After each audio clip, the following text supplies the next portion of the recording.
David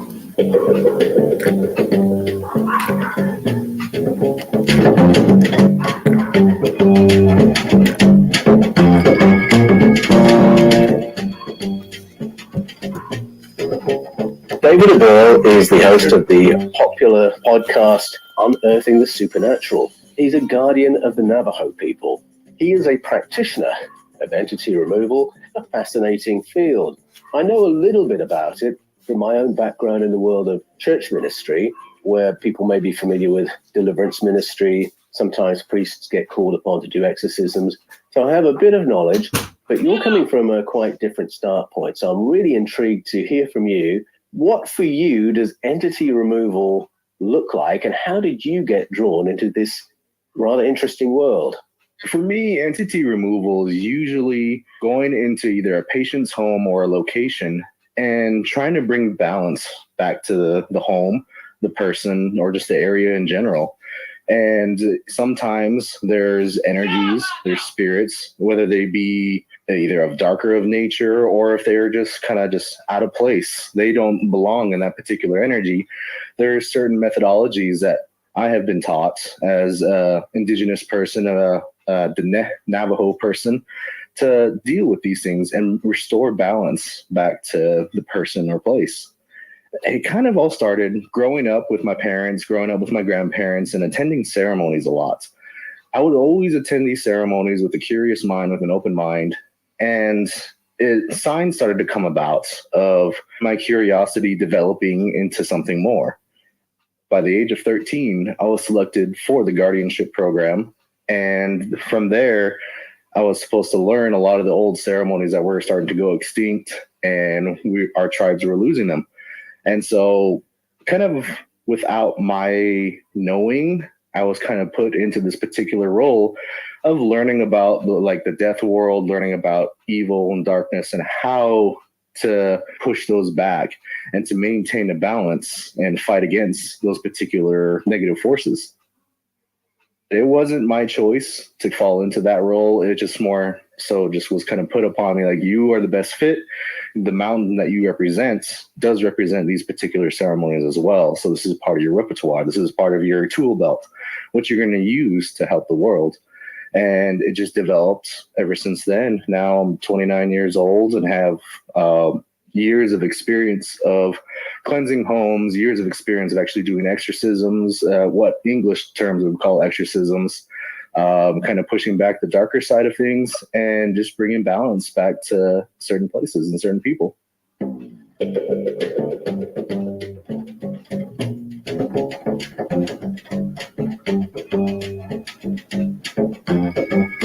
When you get called in to restore the balance to a place, what does the imbalance look like? Why have you been called in?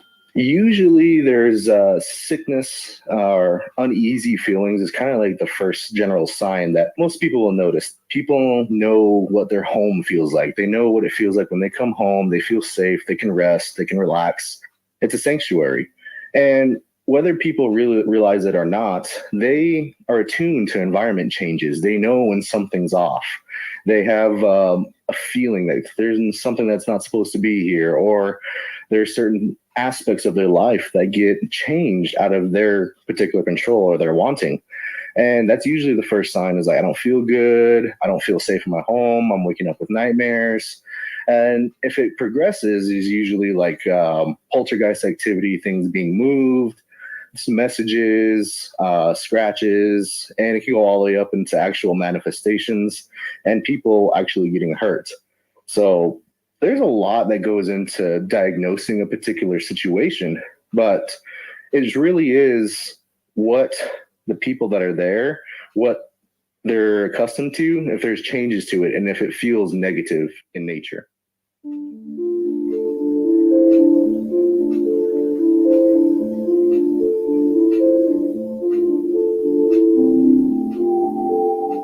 With the indigenous culture, with indigenous people, the aspect of the demonic, the aspect of evil, doesn't always have to be something hellish. It's usually just something of the negative nature. It can be hellish, but to indigenous people, something that's evil or darkness is something that wants to throw you off your path, children are born and new life comes into this world, often prayer is done, and you have a path set before you of goodness. Like you want your children to do good in school, you want them to succeed with a business, to have a good relationship, things of that nature. You want their life to be as smooth as possible. But there are opposite forces that kind of go in and disrupt that. Now, when it comes to demonic side, the indigenous people see darkness and evil. It can come in many different facets. It can come from nature. It can come from other tribes. It can come from spite, from greed. It can come from a lot of different negative sources and manifest itself to something pretty dangerous. So along those lines, it's actually pretty similar, I believe, with the church as far as how they believe something hellish comes to wreak havoc and cause imbalances. What's interesting about the church experience is that most of us who get involved in this have to learn it on the job. It's not something that's taught in theological college. And so we're really following our noses as to what's going on, what kind of entity am I dealing with here, and then how do I get rid of it? You have the advantage that you've got generations of cultural knowledge as a guardian of the Navajo people. Did it take a long time for you to get ready to actually sort of engage at the coal face of this kind of work? It took quite a bit. Now, as an indigenous youth, indigenous person, we are raised with kind of like a base knowledge, a base understanding of what not to do and the consequences of these certain actions. Our elders would tell us, don't do this, otherwise such and such is going to happen. And so we understood at that level. And when I went into my guardianship and my training, I had to be able to really deeply understand those particular reasons, like how step by step a dark entity comes about, how a negative energy grows, or how dark entity, their particular powers, their particular curses, their songs, their ceremonies on their end, how they work and how to unwind all of it, how to bring back balance from a situation of chaos. They say, much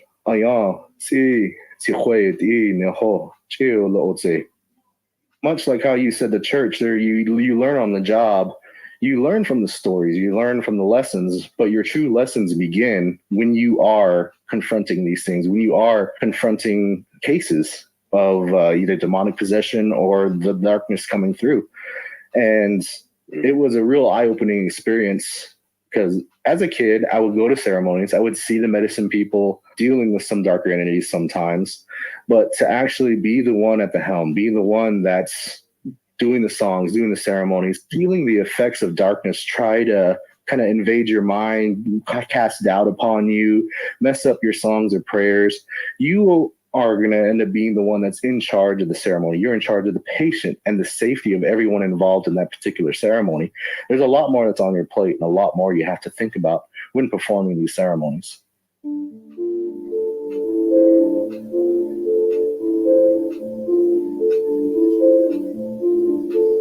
I'd say over 90% of my particular ceremonial cases is usually something along the lines of either psychological or their own doing something wrong, and they may possibly not even knowing that they did something wrong, and just cause them to be out of balance, or it's something that can be easily solved with a simple ceremony. But there is that small percentage of times where it does get dark. But I would have to say it is, on the majority level, psychological or very easy cases of what we call self-manifestations, where they created the negativity themselves and even it kind of manifesting into something humanesque. When you discern that that's the case, that it's actually perhaps the social behavior of the family in a house that's generated the problem, do you sit down and do family therapy with them? What's the next step? Very much so. So kind of how the ceremony goes is you sit down, you set up our particular altar. Usually a patient will call you or go to your home and then give some sort of offering, be like, I need some help. Can you come to my home? Can you come to my place of residence? Or if it's themselves, can you help me? I'm feeling off. Start diagnosing the situation. That whole process takes place from first interaction. And it goes all the way to when we set up our altar. We're either at the person's location or we're at a sacred site that we perform our ceremonies in. you start diagnosing the situation, you find out what it is. And if it does happen to be those particular cases of their own self-doing or their own psychology, their own social behaviors that cause this particular imbalance, you then start going into like a therapy. Like, what caused this? Is it a relationship? Is it a certain feeling, a thought process? And you kind of get down into it, going as far as the patient will allow you. And what's interesting about these particular ceremonies is the particular altar and the spiritual interactions we have, they tend to bring stuff out that the patient either doesn't realize that they did or something that they're hiding. And that's very interesting and unique within, I think, indigenous culture is they say, Yaho, koi tahansi. You can't lie to the paraphernalia. You can't lie to the spirits. They know what's going on almost better than you do. As a practitioner, as someone who's kind of like the bridge, I'm not necessarily the one that's doing the miracles. I always give credit to the spirits. I give credit to my paraphernalia and the ceremony. They're the ancestors. They're the ones that do this. I'm just the interpreter. I'm just the one that speaks on their behalf and just kind of acts on their behalf. So you dive deep into a patient's mind and into their life, and you do perform a sense of psychological therapy, and you help them out and realize things. You help them, kind of encourage them, you bring balance to them and give them new strength. They come to you with a problem, so you do your best to solve that problem and then enhance them to where they can go on with protection, go on with encouragement, go on with strength, that they can live their life the best way that they possibly can.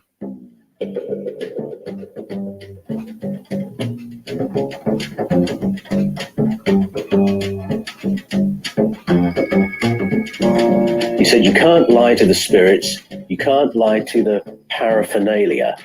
Can you tell us a little something about the paraphernalia? So the paraphernalia, it's our altar that we set up. And I always hate using English words because English has associated those particular words with not the best mental imagery. But the paraphernalia to the indigenous people is the sand that we gather from the 4 sacred mountains. On top of that is a crystal that a medicine person goes to go harvest on their own through their spiritual journeys. You have the feathers, the sacred eagle feathers there. You have the charcoal, the fireplace, along with the fire poker there, the grandfather fire poker there to be able to quell the flames. You have the water, you have the seashells, you have all these particular elements of the altar that represents the elements of the world. It literally represents creation. And when you have that altar set up, they say you acknowledge creation, and a spirit from every one of those worlds is present in the ceremony looking upon the patient. So that's what the paraphernalia mean. We call it jish in our language. That's the medicine man's sacred tools. And they have spirits of their own, and they're representatives of their particular worlds. And just like how you walk around this world, you breathe air, you walk on this earth, the stars see you, the sun, the moon, all elements are present in your existence. So they see you, they understand your thoughts, they understand your actions, they see your actions. So there's no lying to them because they've seen you and they care for you and they want the best for you. The actual reality of these things is often more intense than what you see in Hollywood, more emotionally impactful, more fearful, and there's a sense of reality that strikes compared to just watching something through a screen. Now, when we determine that there is something dark, malevolent, that there is something possibly demonic or possibly evil that is affecting a person or a place, we usually determine that right away. We determine it in the diagnosis, oftentimes even before setting up our altar, because we have different altars, we have different paraphernalia that we use for certain different ceremonial situations. When you set up your particular altar, or when you set up your particular instance, if you're allowed to, and what I mean by that is sometimes you go into a patient's home and the activity kicks off right out the bat, and you don't have time to set up your altar properly. But then there are times where the particular entity or being is being coy, is kind of hiding away a little bit, and you do have time to set up your altar properly. those particular setups are usually done with more of the warrior aspects in mind. You have the black jet, the arrowhead, the igneous stone. Then you have a different type of crystal, smoky quartz crystal. You have different elements that are more of the warrior sense to the ceremony, because you have to prepare yourself like a warrior.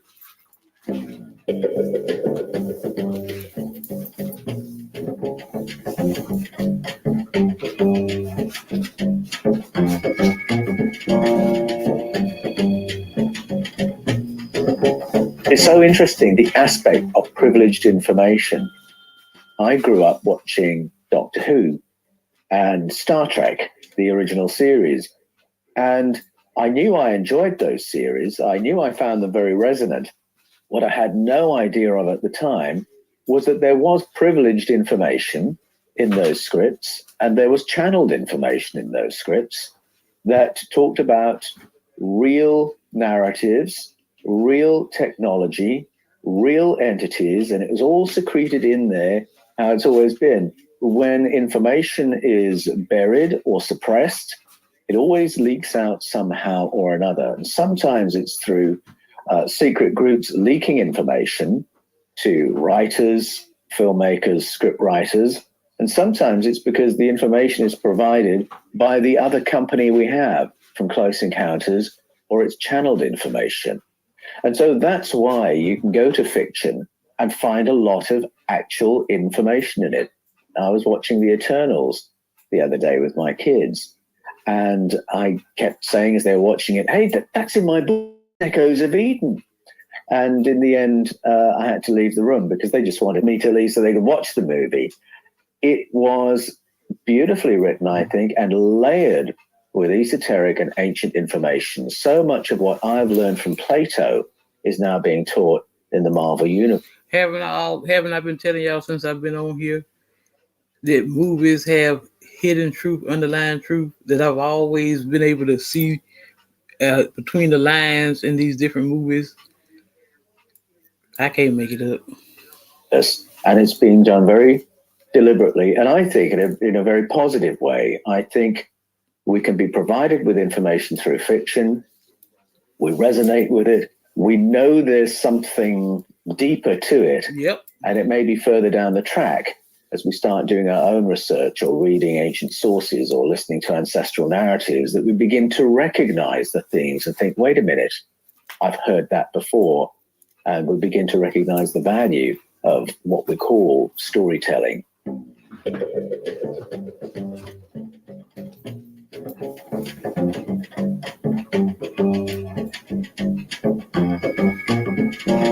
There was a book that came out 25 years ago called The Bible Code. And what's so interesting about that is that the Bible, as we know it, and we're speaking here about the Hebrew scriptures at this point, not the New Testament, but the Hebrew scriptures, what we call the Old Testament. It is a book today, but it hasn't always been a book. It's a collection of books, a collection of writings. Even the individual books of the Bible, like Genesis, are libraries of ancient stories. And it evolved into its current state. It would have begun with the stories of beginnings that Abraham and Sarah curated, the progenitors of the Hebrew tradition, stories they may have brought with them having grown up in a Sumerian-based culture. And then at some point, those stories were added to, and you get the Pentateuch, a set of writings that are created to teach the Mosaic law. They pulled together some other stories, glued them together, and then reworked them all to teach the Mosaic law. And then there's a further set of editions and another edit or redaction, and we get the Deuteronomistic history. Warning. Fair use, copyright disclaimer. Warning, federal law allows citizens to reproduce, distribute, or exhibit portions of copyrighted motion pictures, videotapes, or video discs under certain circumstances without authorization of the copyright holder. This is called fair use for the purposes of criticism, news reporting, teaching, and prosody, which doesn't infringe on copyright under 17 U.S.C. 107. I repeat, fair use. All this material is accredited to Paul Wallis, and The Fifth Kind. More books are added, so you get the major prophets, and then more books are added, so you get the minor prophets. And then in the 6th century BCE, as part of the Reformation of Judaism, to turn it into a strictly monotheistic religion in practice and in scripture, a major redaction was done to rework the whole thing so that it would appear to be a seamless story of God from beginning to end. So you can see how it's evolved. Different moments in that story happened for political reasons. Mm-hmm. We have a stage that's there to endorse the Mosaic law, the Yahwistic laws, the Davidic monarchy, the Levitical priesthood. Then the Prophet final one Levi, is monotheism needs to clean up what Judaism has been for centuries, turn it into a monotheistic story. Deep over here for the last few days. And you would think by the time all those changes have happened, you would have a hot mess. I tell you all the time that I don't believe in coincidences. I believe everything happens for a reason. I happen to be, I was strolling the YouTube streets. Yeah, I'm always looking for something interesting, and I happened to run across this guy, Paul Wallis, and man, I fell in love. It makes more sense to me than anything, the things that we talk about anyway. Let me go here. I want you to hear this right here.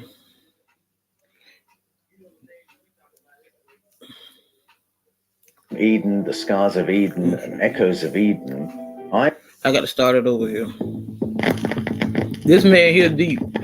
But I believe, I always tell you that nothing happens by coincidence. When I run across these different people and stuff, these pages, I believe it's because I'm led there to get the knowledge that I need.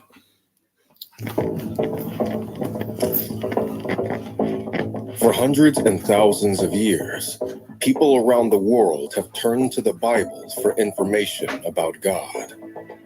Two scholars, Mauro Bellino and Paul Wallis, argue for a radically different interpretation. Seeking out the root meanings of key words in these ancient texts, they find another, quite different story emerges. One with enormous implications for our understanding of the human race and our place in the universe.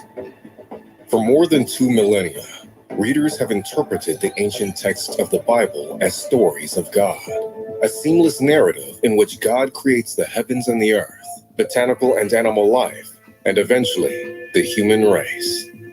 However, a number of anomalies in the texts, along with intriguing questions of translation, point to another possibility. Paul Wallis is an internationally best-selling author, researcher, and scholar of ancient mythologies.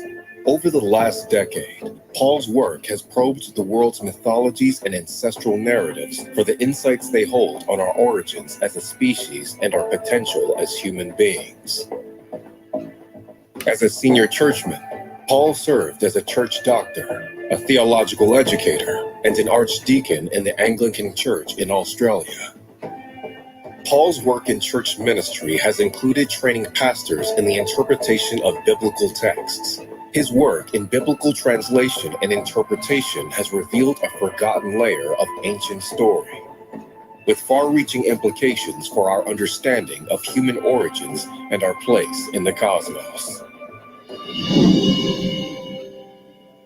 Mauro Bellino is an internationally best-selling Italian author, researcher, and highly regarded scholar of ancient Hebrew. For many years, he worked for Rome's St. Paul Press as a Bible translator, providing with great precision the literal meaning of Hebrew words for Vatican-approved interlinear Bibles. It is an exacting discipline. The scholar must be rigorous in avoiding any kind of interpretation of the word and give only the literal etymological meaning of each word part. Mauro's findings set him at odds with the conventional expectations of the Catholic world and propelled him onto the international stage, where his work has opened up a world of cultural memory recorded in the Bible, yet hidden from the public for centuries by mistaken translation and the dogmas of the church. Together, Morrow and Paul show that the root meanings of a series of keywords in the Bible reveal an earlier layer of information very different to the story of God associated with the Bible. Hidden in plain sight in the pages of Genesis is an even more ancient narrative, one which reframes the whole story of human beginnings. The oldest word in the Bible rendered as God is the Hebrew word Elohim. But is that what the word means? And what are the implications of the translation choices surrounding this mysterious word?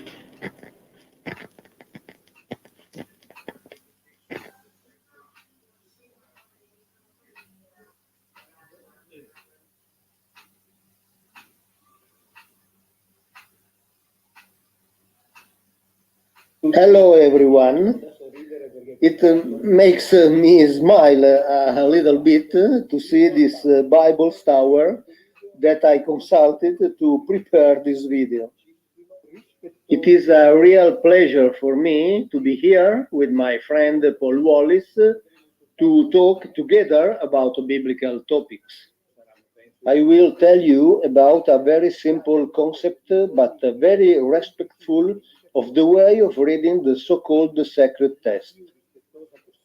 Then we will start from here with a series of short videos with the aim of obtaining very simple indication for a respectful reading of the Bible, as respectful as possible towards the ancient authors.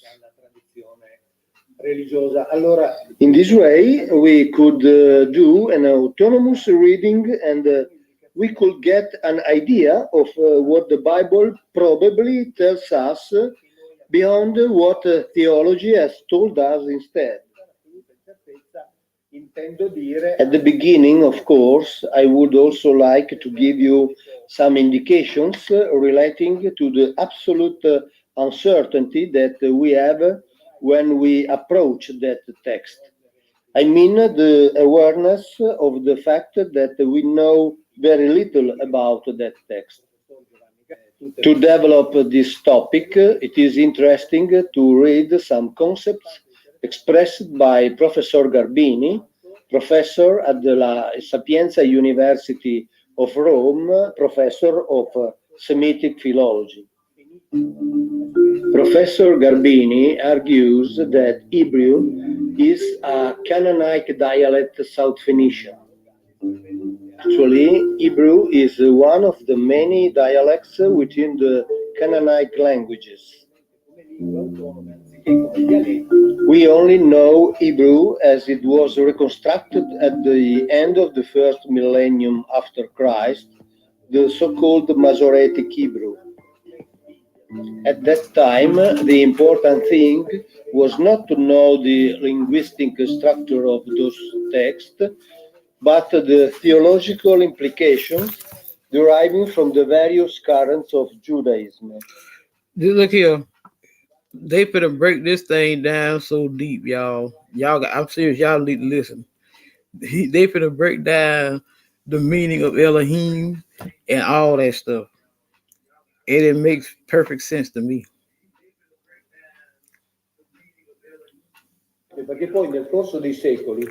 This means that when we read the Bible, we do not read a text that followed grammar rules, but we read a text that followed an ideological path, and the grammatical rules were not a problem for the authors.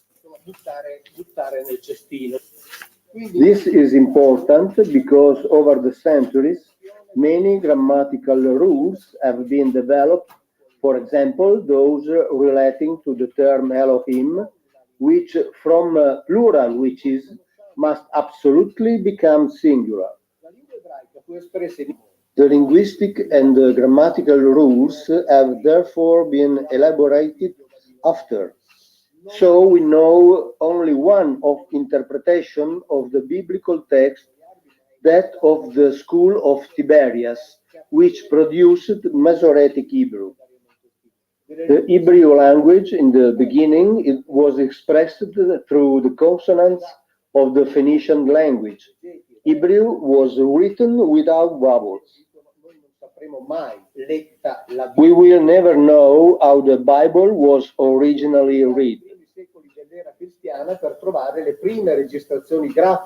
The vowel sounds were introduced by the school of Tiberias between the 6th and 9th centuries after Christ.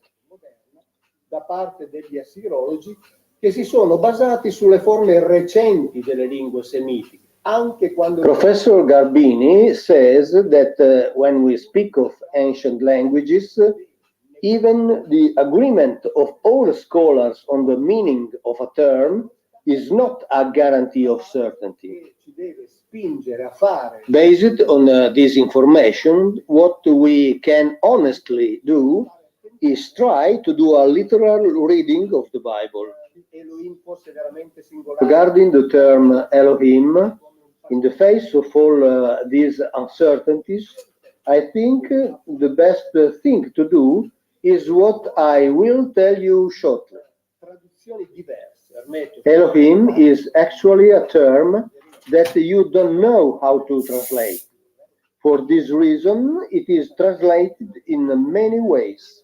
Per esempio, viene tradotto teologicamente con Dio, ma For example, it is translated with the term God, but the Jewish exegetes themselves say that in the Hebrew language there is no term You heard that me, indicates Prophet? I'm God gonna drop the link. as we understand it, as an omniscient, omnipotent, transcendent spiritual entity that is to be worshipped. Elohim is also translated as judges, legislators, governors, the bright ones from above, and so on. All these terms that are used actually indicate the functions that this Elohim performed, but do not say who they really were. faceva sicuramente da governatori, ma The Elohim were certainly judges, they were certainly legislators, they were certainly governors, but who they really were and what the Yeah, term Elohim really Cause see, this means, guy here we he don't speak know. Italian or something, but up in the 2013, dove Abramo skip forward here, hold a This second. is the fundamental thing. Since we don't know, we must have the correctness to say it. la storia Here in Genesis 20:13, we see one of the examples relating to those uncertainties I mentioned earlier, that concerns the term Elohim and the verbs that are used. persona del plurale. E quindi This is the passage where Abraham tells his story and tells, when the Elohim brought me out of. And when in the Bibles we have at home, Okay. we find the term God, we can replace it with the term Elohim, thus leaving the word used by the biblical authors. oppure potrà leggere il Pentateuco, oppure potrà leggere, diciamo, quantomeno fino ad oltre. So we will understand that without entering into useless discussions and with the utmost respect for the biblical authors, if you read the Bible while keeping the terms they use, of my old world of narrow Christian orthodoxy, the issues around the word Elohim, the plural form of the word Elohim, that broke me out of my old world of narrow Christian orthodoxy to a point of view from which I can see that the Bible is not a book about God in the way I thought it was, but it is actually representative of a kaleidoscope of entities from the beginning of the Hebrew canon to the very end. Now, the word Elohim is the Bible's oldest word that gets translated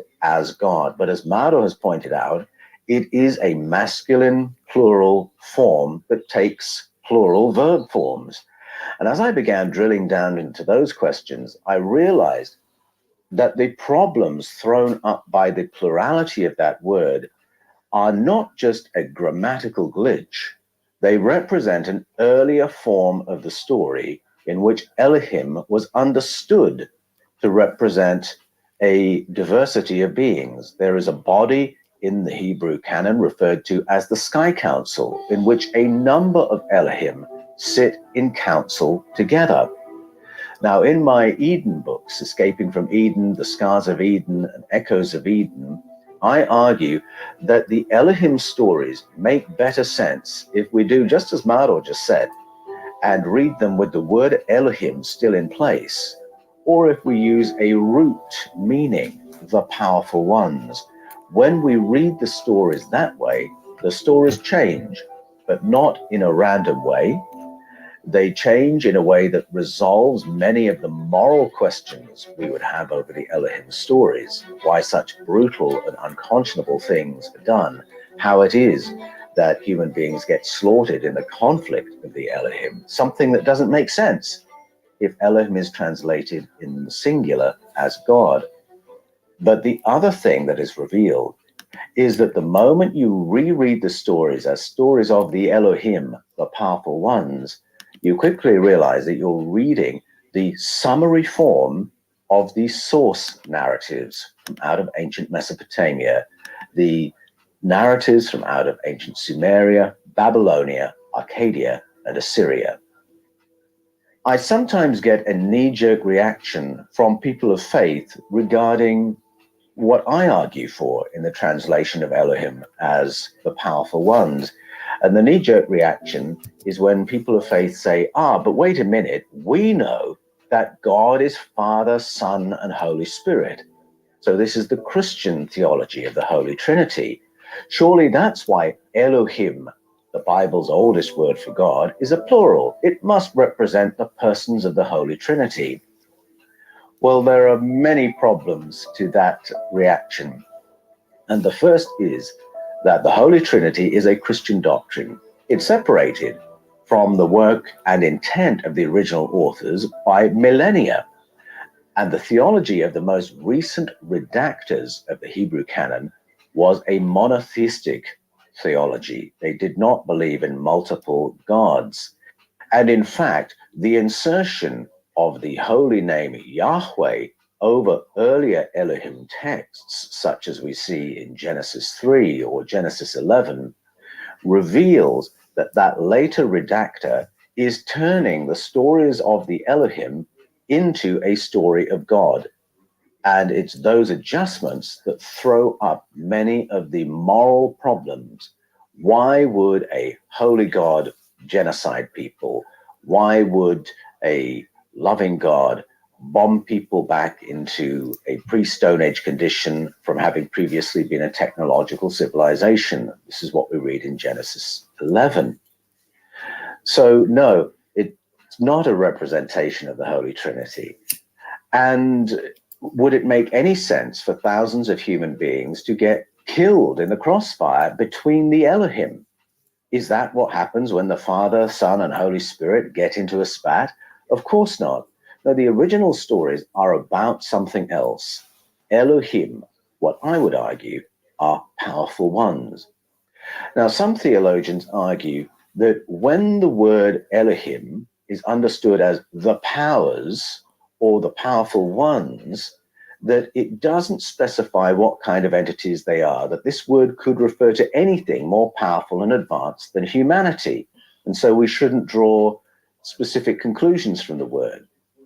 T.N.T. Clark published a theology of the Old Testament, which was modestly titled The Theology of the Old Testament.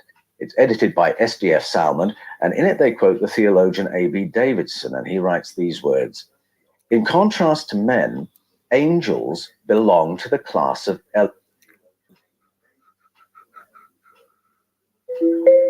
the fifth kind.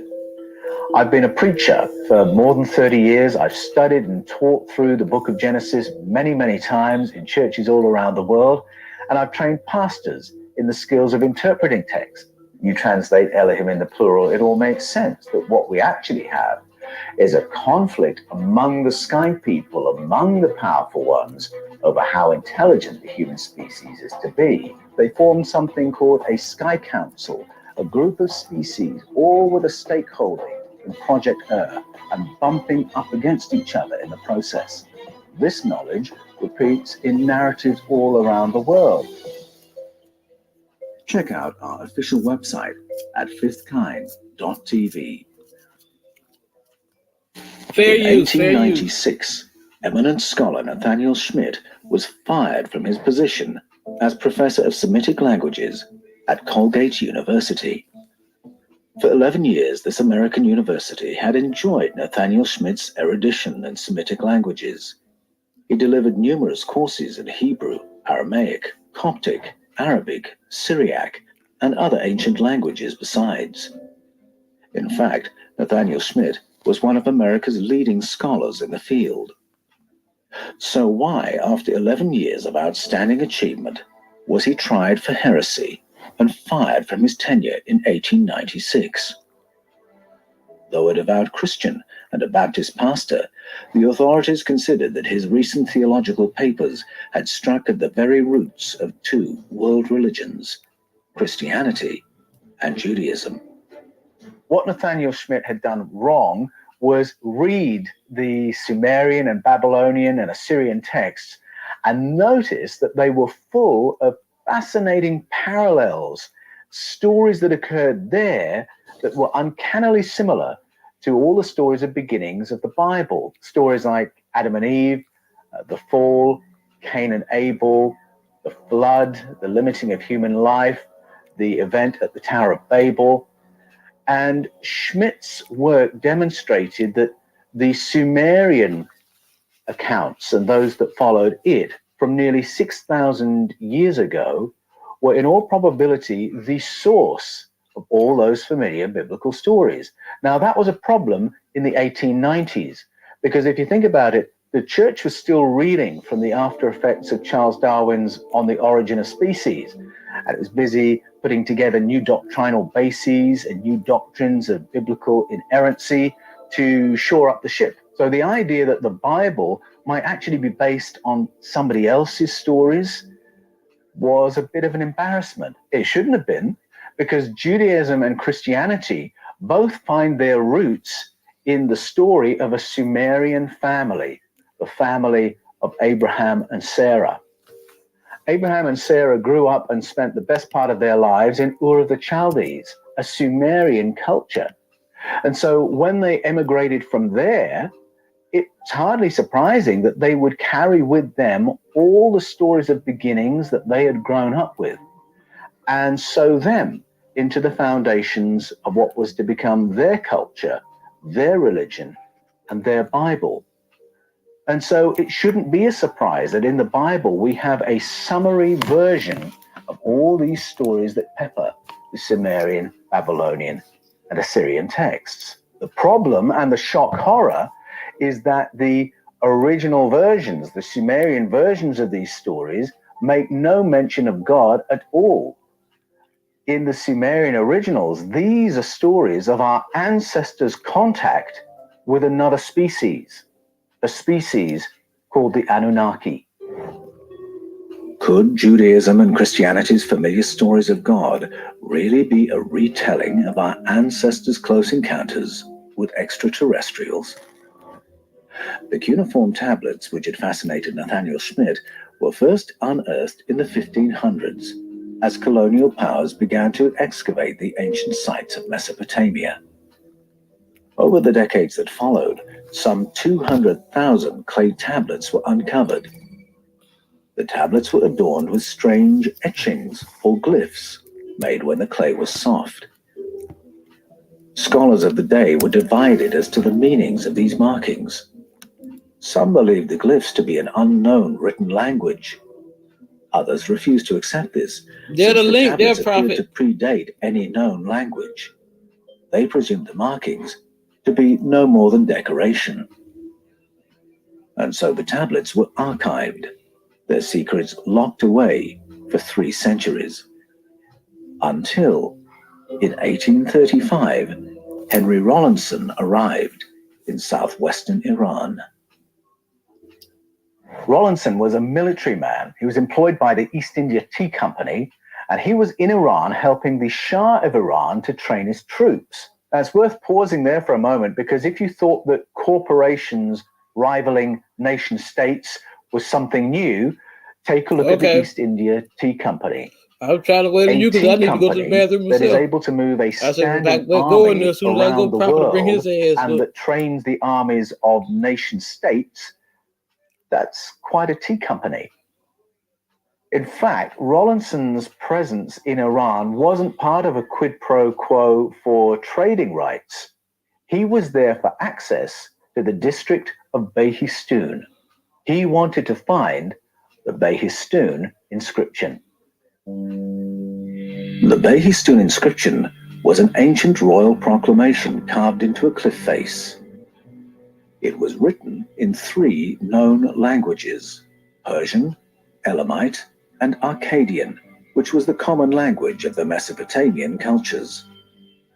The inscription expressed all 3 languages in cuneiform script.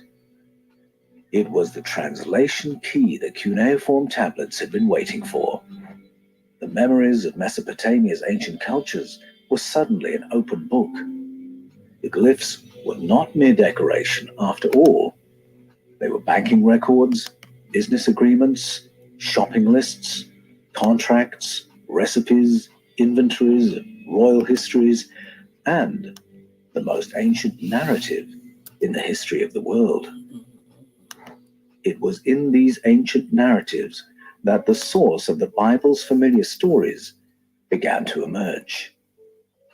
At an academic level, Nathaniel Schmidt was in good company.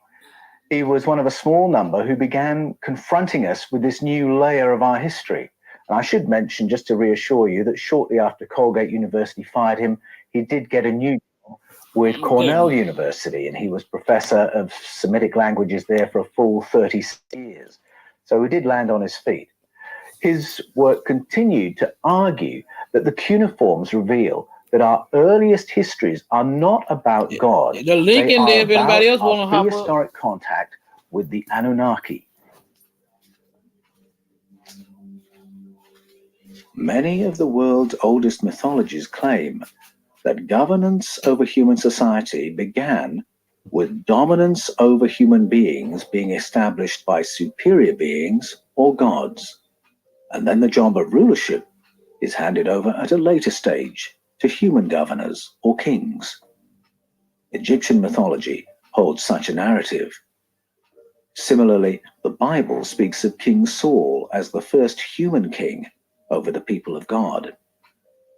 The Sumerian cuneiforms also name their first human king, Gilgamesh. To be more accurate, Gilgamesh is a transition king, a hybrid of human and Anunnaki.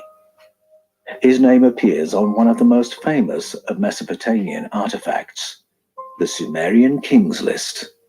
As we go further back on the timeline, the Kings List starts running with some odd-looking information, because out of the blue, we suddenly read of a dynasty that lasted 24,510 years, 3 months, and 3.5 days. Now, that precision absolutely befits Sumerian culture, because it's from Sumerian culture that we get 360 degrees in a circle, 60 seconds in a minute, 60 minutes in an hour. So the precision doesn't surprise us. What is odd is that that dynasty of 24,510 years, 3 months, and 3.5 days was divided across no more than 23 kings. That's an average reign of more than 1,000 years each. And it's not a one-off. The dynasty concluded by the Great Flood lasted 241,000 years, shared by no more than 8 kings. That's an average reign of more than 30,000 years. Now, some have tried to make the dates symbolic or have interpreted their unit of time differently, but that doesn't quite work when it's an unbroken record of 6 to 36 year reigns to 36,000 year reigns, all in the same unit of time, all in the same narrative. The narrative begins with non-human kings who then hand over to human kings. And this elasticity of the length of their dynasties is another suggestion that the non-human kings are something quite different to human beings. It's like comparing the lifespan of a human being with the lifespan of an ant. The King's List is not the only evidence pointing to an extraterrestrial hypothesis. The Sumerian version of the Tower of Babel speaks of 50 technicians who employ mysterious technology to dispatch 300 observers to their stations in the stars. Read alongside the Genesis account, the two narratives confirm one another and paint a vivid picture. Babel was a stargate, providing the observers rapid access to space stations. The thing that got me into this whole field of research was an anomalous word in the book of Genesis. I've been a preacher for more than 30 years. I've studied and taught through the book of Genesis many, many times in churches all around the world, and I've trained pastors in the skills of interpreting texts. So I've long known about this anomalous word. Well, finally, I allowed myself the time to sit down and really drill into what was going on. Genesis uses two words for God. One is Elohim and one is Yahweh or Jehovah. Now, Yahweh is the holy name given to Moses in a time centuries or millennia after all the action described in the stories of beginnings. So the fact that the word Yahweh appears in those much older stories, that clues us that we're not reading the original version of the stories. The stories are being retold by someone after the time of Moses. Now, there's a broad consensus among biblical scholars that the current version of the Old Testament, the Hebrew Scriptures, was edited or redacted sometime in the 6th century BCE, and that the redactor, by putting the name Yahweh into these older stories, the stories that Abraham and Sarah had brought with them, was telling the reader to regard them as God's stories. By using the later name, he's also telling the reader this is not the original version. Originally, they were Elohim stories. Prophet Now, that Julius, word you know that. Elohim is a very interesting I word missed because you. it's a plural form word. It often exhibits plural behaviors. Let us make the humans to look like one of us. We don't want them to become too much like one of us, etc. The word Elohim often takes plural verb forms. It's sometimes translated as God, but in other places it gets translated as false gods or demons or angels or chieftains or land barons. So why this enormous elasticity in the word's meaning? Well, again, we have to go back to the roots of the word and ask, why is it used that way? And why does it behave like a plural? When you look at its component parts, the word Elohim means the powers or the powerful ones. Now, when you read Genesis translating the word that way, the texts change and suddenly line up with the Sumerian texts. One by one, they confirm each other's stories. And it's very clear they're not stories about gods. They're stories about the powerful ones in the Bible and the sky people, the Anunnaki, in the Sumerian tablets. But is there any material evidence that a non-human ruling presence ever occupied planet Earth? One might reasonably ask, why have no physical remains of Anunnaki been found? Firstly, I would note that the more we dig up ancient sites, the greater a diversity of ancient peoples we're finding. If you think about the hobbits that were found in Indonesia, we called them hobbits, I think the proper name is Homo florensis, or the giants of Noble County, or the red-haired giants of North America, or the long skulls of Paracas, etc. There's a great range of people that we're beginning to come across as we dig into our ancient past. So how would we know if we found an Anunnaki? Well, one obvious possibility is by DNA testing. So if Gilgamesh really was a human Anunnaki hybrid, then all we have to do is find the royal tomb and DNA test him. Well, I believe that's exactly what happened in Iraq in 2003. A team went in protected by American troops at the beginning of the 2003 Iraq invasion and found Gilgamesh's tomb. Fassbinder spoke to the BBC. You can go on his website. You can read all about it. Now, the official story is that having located the probable tomb site 16 years ago, we decided not to investigate any further. Similarly, in 1927, the British archaeologist Leonard Woolley discovered a person known as Queen Puabi. Now, she was a high-ranking Sumerian leader who lived around 2500 BCE, and they had found her remains. So again, here's another find, which with today's technology provides us with the opportunity to DNA test. We can now test Sumerian royalty to confirm whether it was entirely human. I'll be right The back. result? Apparently, we've decided not to investigate any further. Now, what do you make of that? Wouldn't you want to know? In the 20th century, the writer Zecharia Sitchin began poring over the cuneiform texts. He highlighted the clear implications of the Sumerian stories, that the Anunnaki were powerful and advanced extraterrestrial species. Their arrival on planet Earth put them at the top of the terrestrial food chain. To create a local workforce, the Anunnaki used sequences of their own genetic code to hybridize a primate ancestor into a human, ready to put to work for their Anunnaki masters. Sitchin argued the word Anunnaki means those who came from the heavens to Earth, a phrase that made clear their extraterrestrial origin. Zecharia Sitchin was not an academic. He was not a PhD or a professor. He had a degree from the London School of Economics and worked in commerce. The LSE, I should say, is a pretty august institution. He wrote at a popular level, that's to say for a general audience, and not with the kind of referencing and footnotes that you'd expect to see in an academic kind of tone. And academic critics don't like that. They think that's slack. Some might identify mistakes or bias in his work, and that's then their pretext to disregard his contribution, which is an important one. Now, some writers in the field reject Sitchin's translation of the word Anunnaki, and they would contend that the word's usage tells us that it simply means nobility or royalty, the rulers.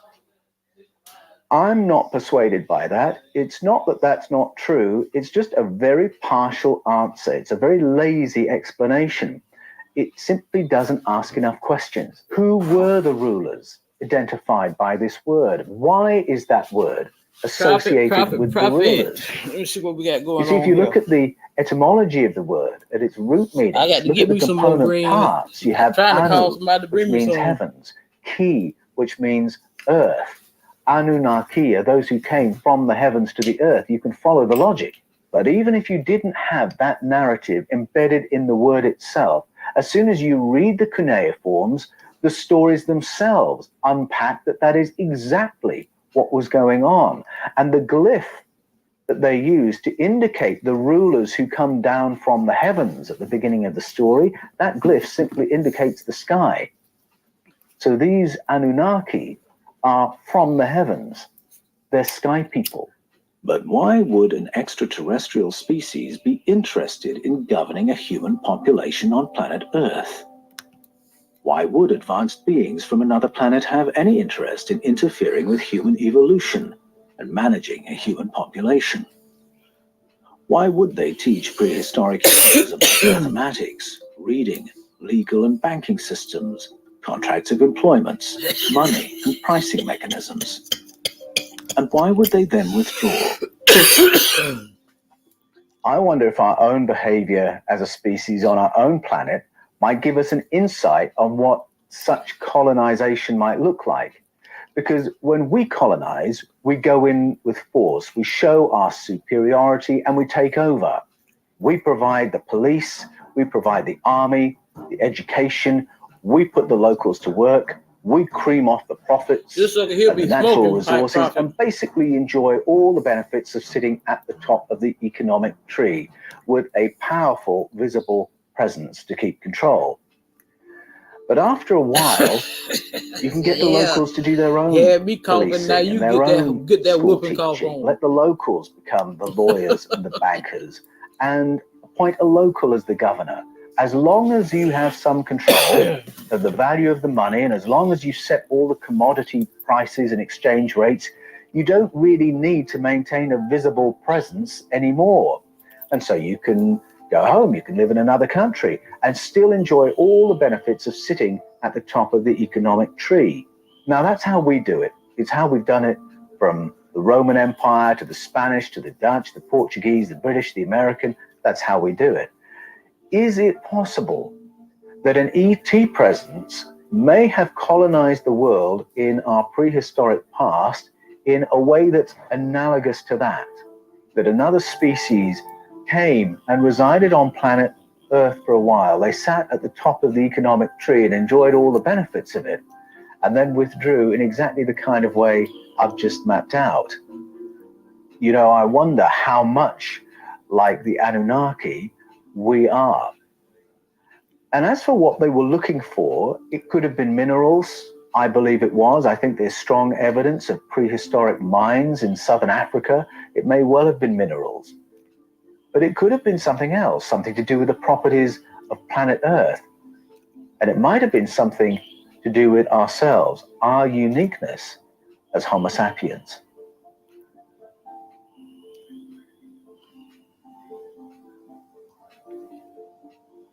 Were our ancestors really engineered as workers, toiling for the colonizers? Were the Anunnaki only interested in our planet's resources and coldly indifferent to the progress of the human race? Other ancestral narratives speak of our human origins in exactly the same terms, and yet there are other strands to the story. The Greek-Babylonian narrative of Oannes and the Apkallu speak of the visitors helping and educating our human ancestors. Native American memory reports interdimensional and extraterrestrial visitors nurturing the beginnings of human society. Zulu mythology speaks of our ancestors being nurtured by advanced beings. Might the Anunnaki have had a more generous motivation towards their human workforce? My book, Escaping from Eden, argues that our ancient texts recall a range of species that bumped up against our ancestors. And the stories in our world mythologies tell of conflicting ideas among the visitors as to how conscious and how intelligent they wanted humans to be. Now, certainly there are some cold agendas towards humanity that play out in our world's stories of beginnings, the limiting of human life, a flood to kill them all, a neurological interference to take the power of speech from us and dumb us down, a bombing that destroys our engineering and technology, a neurological interference to lower our perceptual and cognitive abilities. Now, in the Sumerian version of these stories, it's the senior Anunnaki Enlil who actions and pushes all these negative agendas that are somewhat hostile to human beings. But there is another agenda in the Anunnaki community. There is a figure called Enki, who appears to be the leader of the Earth Project, and he is junior to Enlil. He's described as Enlil's brother. So in the Sumerian story, humanity gets caught in the crossfire of these mysterious beings in conflict. A number of our so-called creation myths begin with a rehabilitation of a devastated and flooded planet, shrouded in darkness. And that arrival is a positive interaction with this other species because they begin to nurture life on the planet. They Hey, nurture the animal link life. down They in there. nurture Come on human up, life. Join. Come Then on up later here in with the property Sumerian love. account, it's Enki, the one who's in charge of the Let's get Earth this thing project, going. who wants to upgrade human beings for a more enjoyable, a better, a more conscious kind of life. And there's a conflict between Enlil and Enki over whether that should happen. Enlil, the CEO, does not want that. And so Enki breaks ranks to achieve that upgrade for us. When Enlil wants to destroy the human experiment by devastating the planet, again, it's Enki who seeks out a favored family, the family of Artrahasis, aka Ziusudra, aka Utnapishtim, aka Noah, and gives him instructions as to how to construct an escape pod for his family and his farm so they can reboot the project. So I think we can say the Anunnaki presence is a mixed bag for humanity. We're really caught in the crossfires of this conflict among a species who are ambivalent about the progress of human society.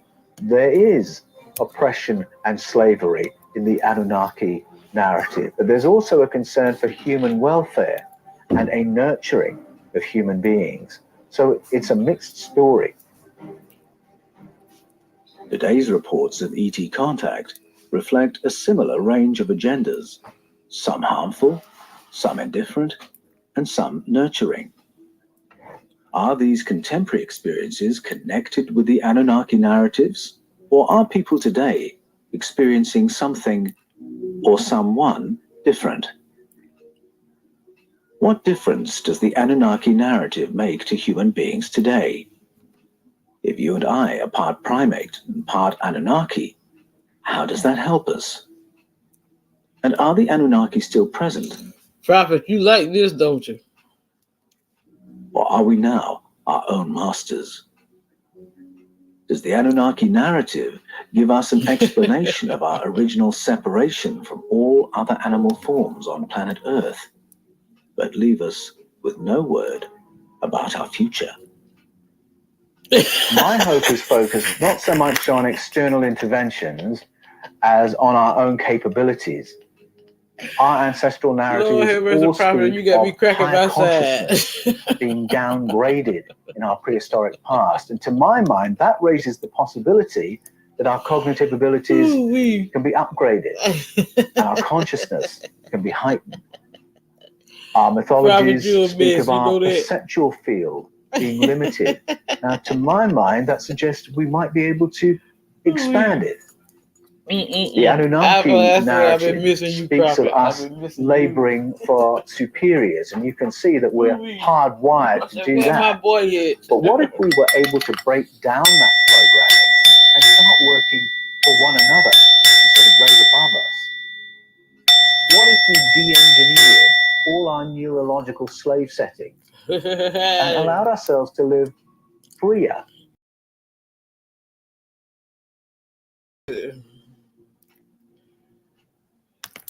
You like that, don't Something filthy and blooded is being dragged through the streets of Rome as crowds of people look on. Armed papal officers stand at the street corners encouraging the crowds to cheer as the object is dragged before them into the market square. The object is a naked man. He has been in prison for 7 years. Few would recognize him as the charismatic scholar and speaker who had dazzled Europe only a few years before with his speaking tours. A friar of the Dominican order, his public demonstrations of phenomenal mental this right here is long. This and his books on mental self-improvement. 3 hours and 47 minutes, and we just 30 minutes in. A Europe hungry you gonna love this. Now he is an object. We gonna do it. Let's do it. The papal guards unchain the man and fix him on a stake, upside down. One guard now pulls the man's tongue forward out of his mouth and nails it to the stake. Next, he draws a knife from its scabbard and uses it to sever the man's tongue. Other officers of the church now step forward to ignite the pyre positioned below the man's head. The crowd watches in fearful approval as Giordano Bruno goes up in flames. It is Ash Wednesday. Giordano Bruno had been held in prison for 7 years without trial in the vain hope that he might recant his heretical ideas. Such a recantation would break the spell of his popularity among a public who had flocked to his lectures and demonstrations of mental skills. It would serve as a warning to Christians throughout Europe not to stray too far from Catholic orthodoxy. In the absence of a recantation, a trial has been hurried through to allow for his public execution. Prophet, you got a long handle on that thing, ain't you? For decades to come, and leave people in no doubt that the ideas of Giordano Bruno are ideas to be avoided at every possible cost. So what were the dangerous ideas that had ended the life of this brilliant Dominican friar so tragically? Giordano Bruno was a very popular public speaker, and people would go and see him speak in the same way that people would go and see someone like David Blaine or Uri Geller or Joe Dispenza, and they would go to figure out how is he doing this, because he had these phenomenal mental skills. He was very popular with the public for those reasons, but he offended a number of stakeholding theologians, and he did that by his conversations about consciousness. He'd written books on mnemonics, which is about accessing the power of human memory, and he had a great interest in raising the power of human consciousness. He had got this by probing the works of Plato and the intellectual children of Plato. And in those studies, he had reached some other powerful conclusions. He was attacked in Britain for being a follower of Copernicus. Giordano Bruno had become convinced that the planet Earth orbits the sun, not vice versa. And that when we look into the night sky and see stars, what we're actually seeing is other suns like our own, which have planets like our own orbiting them. And that maybe those other planets are home to other people like ourselves, other life, other civilizations. And that was regarded as completely unacceptable. The classic Orthodox Christian view is that creation happened at a fixed point and created a fixed creation. Giordano Bruno had a different view, and that was that creation is ongoing from an infinitesimally 0 point, as we would call it today, and that the universe is expanding infinitely. This Bruno's is deep. beliefs This is about real human deep. consciousness left no room for the fear of hellfire with which his opponents tried to threaten him. In fact, when his sentence was pronounced in an ecclesiastical court, he famously looked at his prosecutors and said, "I can see in your eyes that you are the ones who are afraid, Makes sense not to me. I." Giordano Bruno's beliefs about human consciousness meant that he had no fear of heaven and hell, and that narrative with which Christian orthodoxy had manipulated so many generations. Boom, prophet. One of the theological things that Giordano Bruno said that upset the theologians was that maybe Jesus was somebody who was very aware of his consciousness and his consciousness preceding this material life. Exactly. That's the way I think too. After this material life. And he suggested that's that why they maybe crucified Jesus him. Shows us what God is like. He was what the source is like. He was trying to tell. That's what the hidden books of the same. And so in that John way, and all that about coming up and Thomas, the book of the Thomas, powers of orthodoxy because of that time. But you know, this wasn't the church that long covered ago. it up. That execution was after the Reformation, after the Renaissance, after the birth of modern science, and yet here was this heavy-handed suppression of more speculative thought, and it sent out a powerful signal to all his followers. They'd kept him in prison for nearly 7 years in the hope that he would recant, because that would diffuse all his popularity and his following and tell his followers to stop chasing down these rabbit holes. But absent of that, they put him on trial, they executed him in this brutal way, and put that out as the warning not to read forbidden texts, not to study forbidden languages, and certainly never to bring ETs into the conversation. It's a pattern that continues through history. In 381 AD, the Roman And I showed you all those paintings, didn't I? I'll put it up on a Emperor second. Theodosius took a decisive step to explain to all Roman citizens the world over which narratives were acceptable and which were not. In 381 AD, what Emperor Theodosius did was to step into a theological debate. He really wanted to establish orthodoxy, move beyond this era of violent debates between factions within the church, and that really meant political factions within the empire as well. And he settled a theological debate that might sound like a really fine point, but what it did was have an immediate impact on all those groups that were supposedly on the fringe of Christianity, the Gnostic groups and the indigenous religions and priesthoods and sects that existed. It said that all that was fake news and that the teaching of it was to be forbidden. And so that meant that the priesthoods of those other religions, the curators of those other texts, had to hide Miss those Jelly, stories. what's Texts going on, literally love? had to be buried in the desert to keep them safe. Others would be shared secretly in underground meetings of esoteric societies. Other information would be hidden in plain sight, encoded into literature in the form of poetry and codes. In that way, these narratives were able to survive the orthodoxy of the empire, because the emperor wanted to be quite clear that it was the empire that determined what was true and what was false, what was news and what was fake news. And that power could not rest with unofficial indigenous priesthoods. There had to be a right and a wrong, and it had to be him who decided which was which. It's a pattern that continues through history. I've been a preacher for more than 30 years. I've See them preached UFOs on in the the book of background right there? Genesis You in see them churches UFOs? all around the world, and I've trained pastors You see them? in the principles of interpreting ancient Check it out. texts. And so I've long known about these You see them anomalies UFOs up there, them in black the Hebrew dots, scriptures UFOs? that point to another, more Check it out. ancient Wait a minute. story. When you read them in parallel with the source narratives of ancient See it back there? Sumeria, Babylonia, Arcadia, These Assyria, paintings were in you the realize these 1400s ancient now, stories are not 1300s, about God. 1400s. They are about other beings who've arrived on planet Earth from elsewhere and have had a hands-on involvement in our evolution as a species. These other entities, in my book Escaping from Eden, I call them sky people.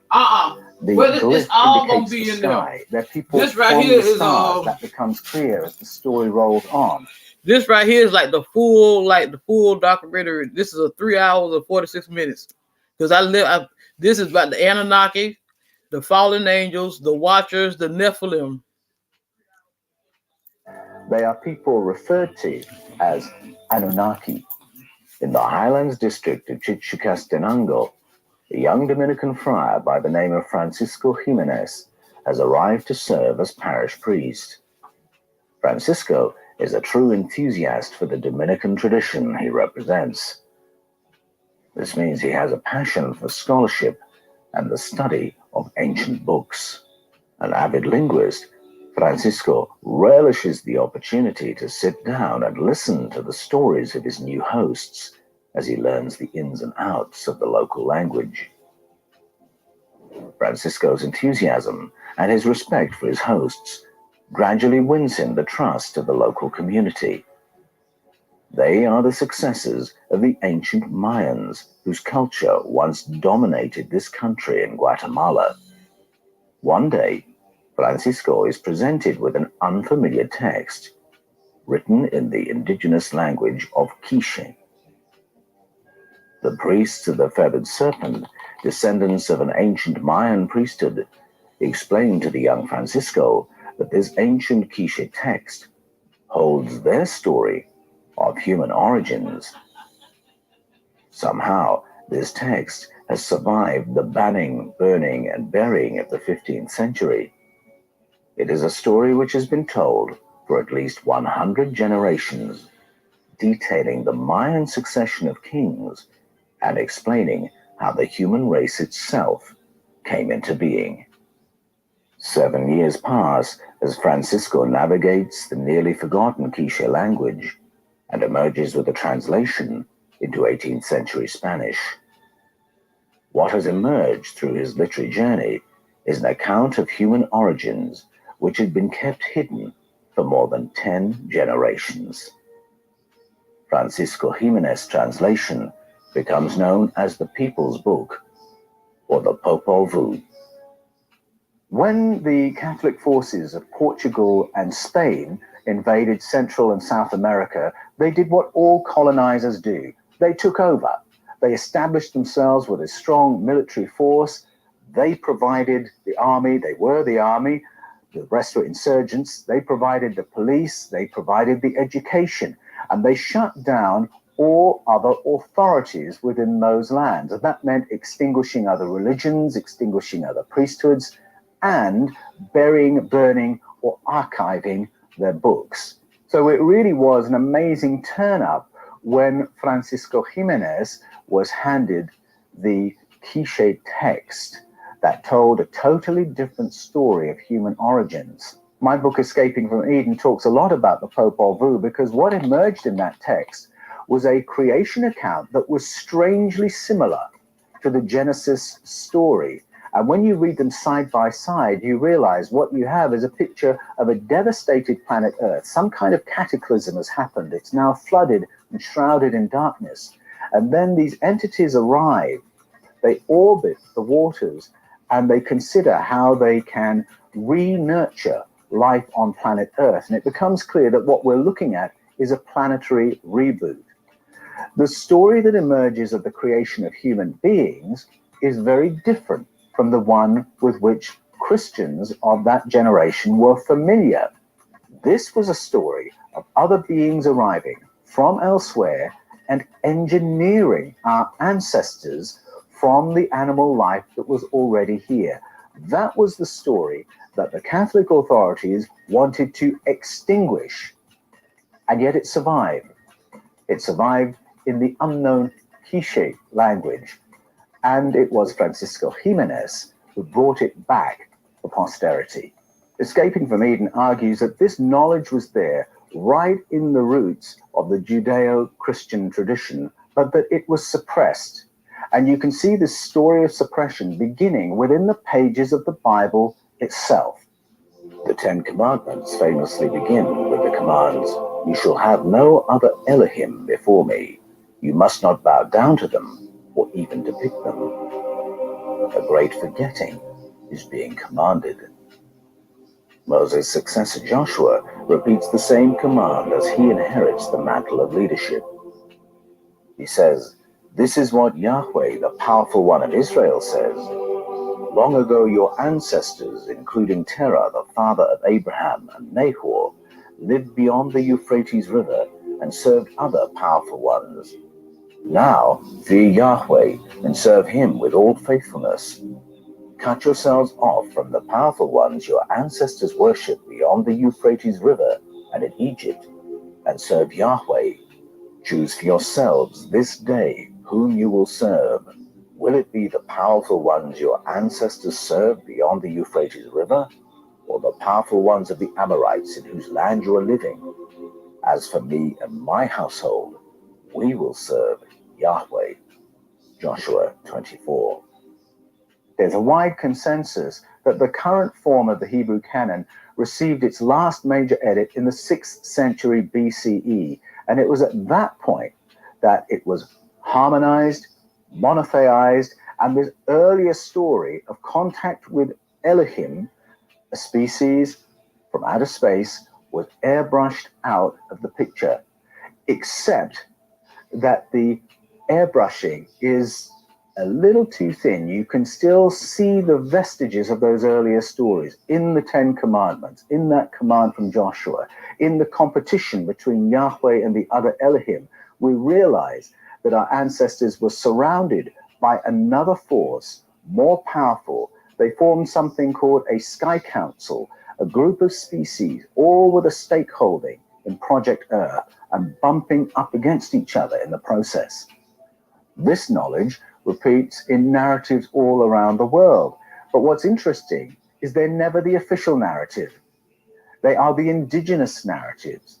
And so if you go to the ancestral stories of Aboriginal Australia, or if you go to the ancestral narratives of Mesoamerica, or West Africa, or the Philippines, or the Caribbean, this other story is still there. It is known by the people. It's part of what we call the folklore, and yet it never becomes the official news. It never becomes what appears in the school textbooks.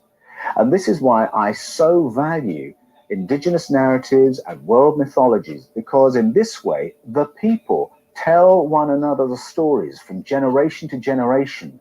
And even if it's never acknowledged by government, authorities, or colonizers, or educational authorities, it is known among the people. Where I live in Australia, the government is still destroying Aboriginal sites that have hard copy of the ancestral narratives that talk about our ancestors' lives, that talk about their interaction with other kinds of being. Even today in 2020, that heritage is being destroyed. At the time of the 2003 invasion of Iraq, the world looked on, uncertain about the motive behind the war. Was it simply about access to oil? Was it to insert a new regime more amenable to US interests? Was it to confiscate weapons of mass destruction? Time has told it was not the last. Wars have many layers, and many agendas may be served by a single incursion. The confusion as to why we aggress our way into someone else's country is felt the most painfully of all by the brave servicemen and women who have to effect the invasions. Report from that quarter often tells an unfamiliar story. In the time since I published Escaping from Eden, I've heard from many people who were involved in the incursion into Iraq in 2003, whose units were tasked with confiscating hard copy of ancient narratives that talk about who we are and where we came from. It would be difficult to exaggerate the importance of such retrievals. The archaeological sites in question relate to the most ancient known narratives of human civilization, those of the ancient Mesopotamian cultures of Sumeria, Babylonia, Arcadia, and Assyria. Any artifacts from the sites concerned would have a direct bearing on the authority of narratives that predate every civilization and every religion on planet Earth today.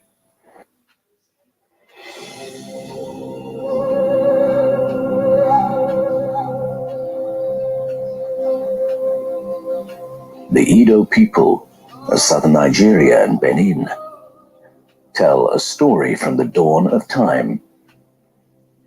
In it, the sons of Osanabua arrive on planet Earth. They are beings who arrive from outer space to a planet that is entirely covered by water. Their task is to terraform it. After they have cleared the waters from the higher ground, their leader and father, Osanabua, appears in the sky and descends from what appears to be a chain stretching as far as the eye can see into the heavens. Osanabua then delegates to his sons all the subtle works of terraforming the planet, ready for human society. There are a number of things that are really interesting about the Edo story of creation. And the first is that planet Earth already exists before any of the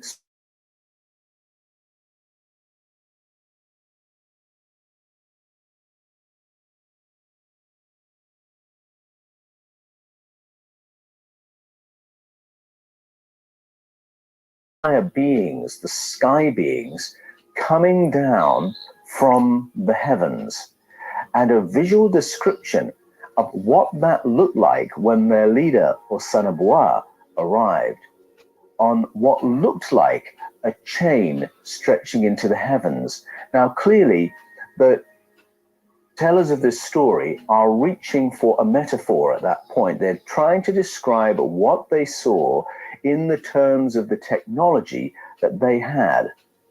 So what was it they were seeing?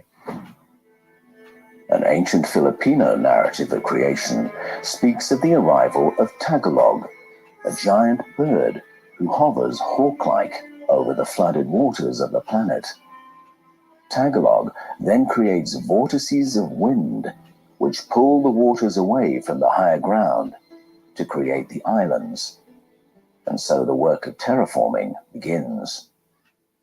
This aspect of the use of vortices of wind to clear land on a prehistoric planet Earth repeats in various narratives around the world, and not least of all the Sumerian stories, those told on the ancient cuneiforms of the Mesopotamian cultures of Sumeria, Babylonia, Arcadia, and Assyria. And when we read the Sumerian account, again, we've got the descent of beings from the heavens to planet Earth, to a planet Earth that is flooded. And the first thing they have to do is the separation of the waters, separate fresh water from salt water if they're going to nurture life on Earth, and the separation of land from water. Some technology has to be used to say to the sea, thus far and no further. And once again, we've got vortices of wind doing the work, the four winds of the Sumerian account. Is the same visual memory being told from culture to culture? And if it is, who were the eyewitnesses who recalled this ancient visitation? Francisco Jimenez was the Dominican priest who, in the very early 1700s, translated an ancient Quiche text which had been entrusted to him. It was the Mayan creation narrative, and it spoke of the arrival of beings from the heavens to a flooded planet Earth once again, and it's flooded and shrouded in darkness. And those who arrive hover above the waters, we're told. Hover above the waters and hold discussions as to how they're going to nurture life on Earth, botanical life, and then zoological life, and then intelligent life with which they can work. What the text leaves open is the question of what they are hovering in. But if we're willing to read these ancient mythologies alongside each other, it's actually the Bible that introduces the theme of technology and explains what these beings arrived in when they hovered over the prehistoric waters. In the book of Genesis, we're told that the Elohim, the powerful ones, arrive over the dark flood waters of the planet in a ruach. The word ruach is popularly translated as the Spirit of God, and in later texts in the Bible, it appears to be used in that way. In its first mention in Genesis, the text specifies that the ruach was hovering. The word for hovering, melahephet, is the word the Bible uses to describe how birds of prey hover in the sky, appearing to float in the air without moving their wings. This is what the powerful one's ruach was doing. It was hovering in the sky without moving any wings. The Filipino narrative speaks about Tagalog, the hawk, hovering over the waters and with its wings creating vortices of wind to clear dry land. And so there's a really interesting note here in Genesis that talks about this ruach, which is hovering like a hawk. I wonder if there's a connection there. There is another connection in the word itself. Mauro Bellino is a scholar of ancient Hebrew.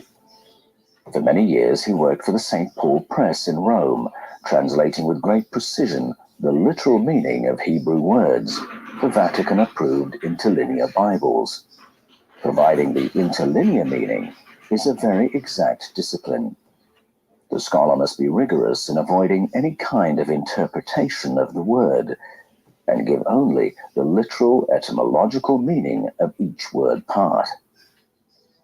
So it is with that degree of precision that Mauro Bellino explains in his writings that the use of the word ruach in Hebrew literature shows that the word means either a wind or something flying through the air and creating a strong wind. This meaning has survived to this day in the Ethiopian Amharic word roha. It means a fan or anything that moves through the air and creates a wind. What could this wind-making ruach possibly be? So just like the mysterious forces in the Sumerian narrative, just like Tagalog the hawk in the Filipino narrative, what we have here is a story of strong winds, vortices of wind being used to terraform the planet. The winds are being created by a ruach. So what is that ruach? Mauro Bellino argues that ruach is a craft. Mauro Bellino asked the question of how this word would have been written in primitive cuneiform script.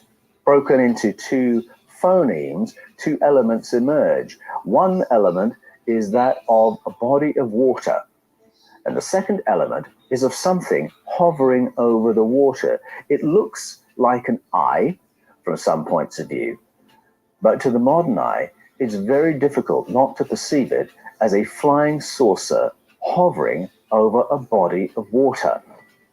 In primitive cuneiform, a flying saucer hovering over a body of water is pronounced ruach, and the writers remember that it created a strong vortex of wind used in terraforming the planet. Now, it's fair to say that not every scholar agrees with that interpretation of ruach, but in actual fact, the word's meaning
I don't know what happened. You still there? spirit or spirit of God I don't know what has a bit of a happened. problem here. How can NASA have a patent on the spirit of God? NASA has a patent on ancient technology described in great detail in the Bible. It was in 1974 that Joseph Blorich, as NASA's chief of advanced structural development, was able to obtain a patent for the omnidirectional wheel described in the book of Ezekiel. The patent, US 3789947A, was issued on February the 5th of 1974 and is used by NASA to this day. Sanskrit texts from the ancient Indian world of the Vedas have no embarrassment in describing the Vimanas in their ancient stories in technological terms as flying craft with capability for both aerial and space flight. A text from between 1000 of the Common Era and 1055 of the Common Era, called the Samarangana Sutradhara, written by King Bhoja of Dar, describes the capabilities and propulsion system of the Vimana. The Mahabharata speaks of Vimanas which could fly, dispatch sound-seeking missiles, and destroy targets with what we would call lasers. Once again, the ancient writers reach for metaphor to describe unfamiliar and powerful technology in earthly terms. Some are described in terms befitting earthly palaces,